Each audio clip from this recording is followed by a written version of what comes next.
My preference is actually rather embedded into every single school rather than having it as entrepreneurship by itself.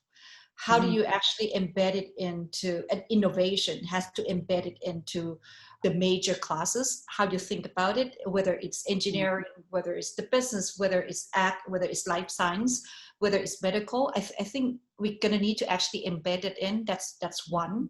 The second piece, I'll call out something slightly different around thinking about it as mindset. Rather than the hardcore piece of the entrepreneurship. What I believe is everyone can do it. You don't have to have the master or the Ph.D. in entrepreneurship, but the biggest element is the mindset. I'm just going to introduce something here and you can get into the detail more, which recently I kind of enjoyed a lot around the concept of growth mindset. So the concept of growth mindset is there's no 0 or 1, there's no right or wrong. What you're doing every day is about learning. When you get into that, which would go back to your previous question as well, that how do you get us to innovate more, and women, from just my observation from my team, that a lot of women actually think about it as whatever I do, it's either right or wrong, and we take a lot of responsibility. That once we say it, we want to make it happen. And sometimes we may actually step back and don't even start because we are afraid that we're not going to finish it.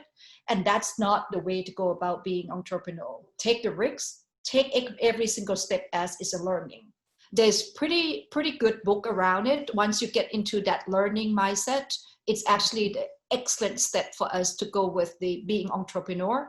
And you can think about things differently. You will look at world differently, and you would treat people differently, whether that would be around innovation, whether it would be around teams. So I highly recommend just to think about it, how you change the way you look at the world. Creating an ecosystem for inventorship. You know, there's a lot of accelerators and incubators right now for entrepreneurs, and there's a very distinct focus on getting more women entrepreneurs. So I think there's a lot of, this is the best time to be an entrepreneur, and certainly in ag tech right now. There's so many problems to solve. And, you know, it's interesting how many, you just got to put yourself out there. And I find a lot of people coming in through LinkedIn and just out of the blue ask me for advice or such. And right now I'm advising 4 women-led startups. It's something that I have a passion about. It's interesting how one graduate student from one of the land-grant universities said her professor said, well, she couldn't help her in should she decide to go into academia, or should she take something that she thought was a good invention from her PhD and go start a company. And so she said, well, I thought about Pam Marrone, and so she just called me out of the blue and called and said, you know, do you think I should start up a company around this? And I said, yeah, sure. If you've got a great idea from your postdoc or your PhD, why not? If it solves a real problem, there's a lot of money out there right now for even during COVID, there's still a lot of money in our field for startups. I think that everyone here, you know, we are all a part of the ecosystem. So when we talk about building the ecosystem, we're in fact talking about building a connection that would help strengthen you and I, everyone in this ecosystem that we live in, right? And I think a very important part of that is to talk about the success and really celebrate the success.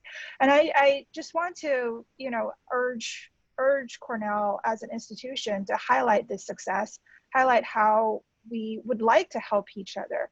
An example I can give is, you know, the importance of highlighting is, have everybody heard of Katherine Johnson, the mathematician who calculated the orbital mechanisms that helped NASA put man on the moon? And for many years, her story was not celebrated. And it wasn't until, you know, very recently, a novel came out that celebrated the success of Katherine Johnson and her fellow mathematicians at NASA during that time frame that people began to know her work. So I think this just, when I read about this, my mind was just blown away by how important it is to highlight the success and celebrate the success. If you're not celebrating, the history does not exist. So just a thought about how to strengthen and build the ecosystem.